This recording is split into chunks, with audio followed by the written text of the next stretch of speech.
Welcome to MMC news. చట్టబద్ధంగా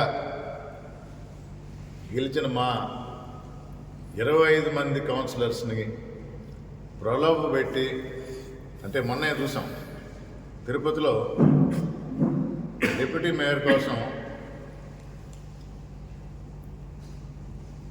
ఒక councillor ఉంటాడు తెలుగుదేశం తరఫున, అతను డిప్యూటీ మేయర్ అయ్యాడు. ఎలా అవుతాడు? ఎక్కడి నుంచి వచ్చింది బలం?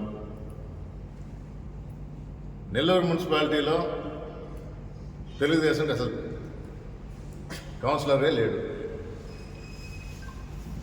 ఇండిపెండెంట్గా వేసి డిప్యూటీ మేయర్ అయ్యాడు. ఎలా అయ్యాడు? వైఎస్ఆర్ కాంగ్రెస్ పార్టీ విప్ జారీ చేస్తే అధికారులు టెక్నికల్ పాయింట్స్ చూపించారు, సమయానికి చేయలేదు.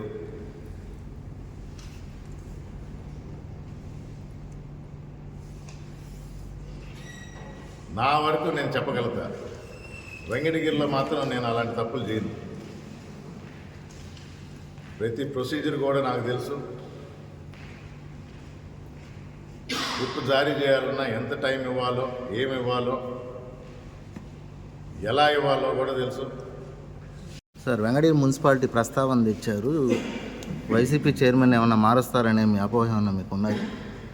టీడీపీ వాళ్ళు కైవసం చేసుకుంటారని. చైర్మన్ వెంకటగిరి మున్సిపాలిటీ గురించి మాట్లాడారు కదా, చైర్మన్ ఏమన్నా టీడీపీ వాళ్ళు కైవసం చేసుకుంటారనే ఆలోచన ఏమన్నా మీకు ఉందా? నేను మాట్లాడింది జిల్లా కూడా కాదు, రాష్ట్రం మొత్తం.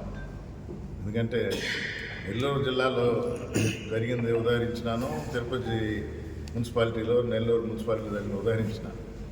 రాష్ట్రం మొత్తం మీద ఇదే అరాచకం జరుగుతుంది, కూటమి ప్రభుత్వం యొక్క అరాచకాలు.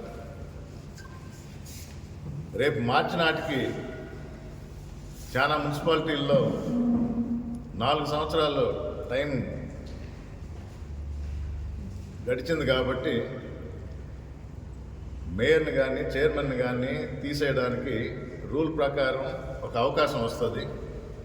ఆ అవకాశాన్ని వాడుకొని మేము మార్చబోతున్నాము అని ఈ కూటమి ప్రభుత్వ నాయకులు దండారా వేసుకుంటున్నారు.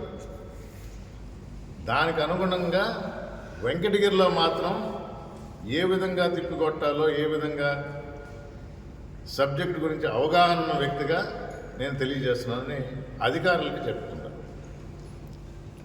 ఈరోజు చైర్మన్తో సహా కొంతమంది కౌన్సిలర్ మీ పార్టీ కార్యక్రమాల్లో కానీ ఎక్కడ కానీ పాల్గొనడం లేదు. చెప్పండి. పాల్గొనడం లేదు కదా, దీని మీద మీ స్పందన ఏంటి?